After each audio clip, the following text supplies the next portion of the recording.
Hey everyone, welcome to Reddit Readout. Today we are checking out Entitled Parents. Story 1. My parents are making me go insane. I dunno if this belongs, but I'm still gonna rant. I'm 16, feel like I'm going insane. My mom has a girlfriend we'll call Betty. Betty I thought was cool till she started giving off red flags. At first it was telling everything I told her in confidence to others, my mom especially, which I can somewhat understand, but I wasn't gonna hurt myself. I was just stressed and sad and wanted to explain why I was feeling that. Next it was her throwing my phone so I can't call 911 after my mom threatened to kill herself. We were in the middle of an argument and she picked up a gun pointing it at herself. I had to wrestle it out of her hand. I wanted to call the police but she threw my phone saying I shouldn't. Next was her insulting me and my siblings whenever she's mad about anything. I've heard her say she wishes we weren't there. We are the reason her life is the way it is. ECT. I had to make sure my siblings don't hear this or see her try to hurt them emotionally. I know she doesn't mean it, but it still hurts. But I think the major red flag right now is the fact she basically throws her 9 to 10-month-old baby at me to care for so she won't have to. It's happened so often that the baby called me Dada and I can only get him to sleep or calm down. ECT. I'm so stressed about it because now I have a job and I'm only 16. I shouldn't have to stress about tail the baby 9 AM to 3 PM, then once I'm off work it's 7 PM to 1 AM. I don't get a lot of sleep and all I do is care for a baby, stop my mom and Betty from hurting each other or try to sleep. She never actually listens when I bring up these problems. It's only I'm sorry, I'm trying, I know, but your siblings / your mom did so and so. I'll never get a break and it's pushing me to the edge. I can't even have friends because I'm so socially awkward since I never leave the house. I'm too busy with kids. My mom is trying to make me make a decision she needs to make. I'm 16 and she keeps trying to egg me into saying that I want to move. It's how do you feel at home? Don't you wanna move? Don't you hate Betty? Things like that. All she does is vent to me, but I can't do the same. If I try, all I'll get is crying saying how she somehow caused everything, she never noticed she went through worse, or she's blaming someone. She's too hurt to really help me with the kids and I'm tired from it. My dad is YK being my dad. He's mad I got myself my own phone I pay every month. My phone is the best and most expensive thing I've ever gotten. He'll ignore me when I need pants or shirts or YK the basic necessities. But he'll make sure I buy my new step-siblings present. I won't, I don't even know them and they have their new daddy who can buy McDonald's every day and a new car and shoes while I have 3 pairs of clothing. I'm trying to get over him since he doesn't care, but for some reason it still hurts. I dunno, I'm just confused about this. Honestly, I want sleep and I want to be done with everything. At least now I have a job that has a steady income. I'll be able to buy new shoes soon. Everyone there actually likes me. And my manager treats me like I'm her son. She lets me talk and rant and gives me advice and offers me money / clothes. I keep saying no because I don't wanna feel bad. She helps me lose weight better and save money. I finally feel like I have an actual mom for some weird reason. Story 2. Parents fake car breakdown to get me to babysit for free. This happened a couple of years ago, so details are a little fuzzy, but this story was so aggravating that a lot of it was ingrained in my memory. I was around 14 and it was my first time babysitting. I knew they were tourists and I was warned that babysitting for tourists is terrible, but I agreed anyway. Elle arranged with the dad to babysit from 19 to 22. We agreed on around $8 an hour, which is pretty cheap where I live for 3 children. He also sent me their address. When I arrived I realized they sent me the wrong address, so I got there a couple of minutes late. While I was hurrying to get there, the dad sent me messages complaining that I was making them late, despite him being the one who sent me the wrong address.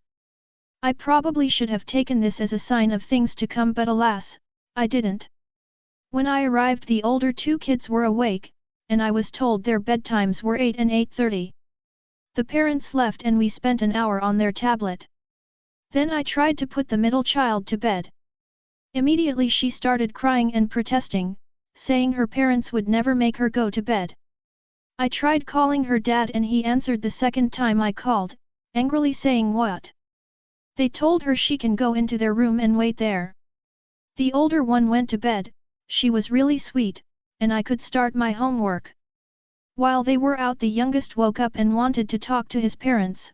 When I called, they refused to answer my calls, just sent a message saying they were too busy and I was anxiously waiting for them to come home. At 9:45 I got a message saying they were on the way back.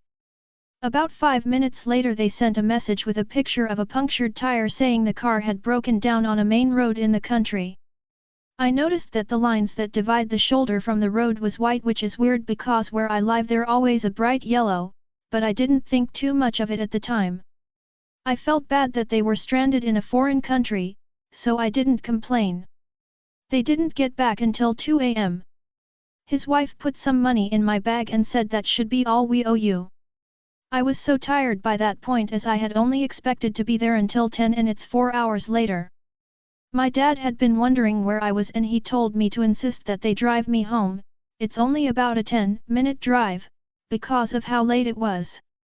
When I got home he said a reluctant thanks and drove away. I was so tired I went straight to bed. The next day, I checked in my bag and saw that they had only given me $32, which is only 4 hours pay, as opposed to the 7 I was there. I sent an angry message basically saying WTF, why did you only pay me a fraction of what I'm owed? Their response, well, we were only expecting to pay for 3 hours, so that's how much we owed you. We even gave you an extra $8 because we felt bad. I sent a message back basically saying that's not how it works, and they refused to send more money to my parents, and they refused because you bothered us with your calls and ruined our evening. I called them twice, and they didn't answer one of those times. What makes this even ruder was that they were literally in their holiday home, so they could definitely afford to give me the $24 they still owed me. After that I was very suspicious of them. I reverse image searched the picture they sent me of the punctured tire and found it elsewhere on the internet. They literally lied to stay out until 2 a.m. and screw me out of pay and make me stay late. I was very hurt, but I was only 14 and didn't want to waste my time chasing after them. I took it as a lesson to be more selective and less naive about who I babysit for. Since then I've never had parents as entitled as these to a free babysitter. TLDR, parents' fake car breakdown to make me stay 4 hours later, then felt entitled not to not pay me for those hours. Story 3. Dreading Thanksgiving. Who all here is dreading to see mom or dad or a step-parent on Thursday? I know that I am. I'm wondering more and more every year if this will be the year that I just go scorched earth and make it the last holiday I attend. I've already been limited contact for a few years. It's been mostly decent, but I see more antagonistic and confrontational Facebook posts and other stuff. I do enjoy seeing my siblings and step-siblings along with their children. Get ready. Take some Xanax if you are prescribed it. Maintain your boundaries. Try to enjoy the part of the family that you like. Leave if you want to or need to. Story 4. An hour. I'm moving into a house that's an hour away from where my mom lives. She's devastated. All she will talk about is how it's so far from her and she won't ever see my son again. That's part of the problem there, the need to have access to my son. She's so upset and disappointed with me. It hurts that she feels that way instead of being happy for me. She told my fiancé that she feels like he is her enemy and that he's taking me away and that she will never be okay again. Until October, I live with her and I feel so overwhelmed living in this guilt trip. This is clearly a vent, but how do I be okay with the guilt and the pity party? Especially when I'm in it 24/7 till I can close on the house.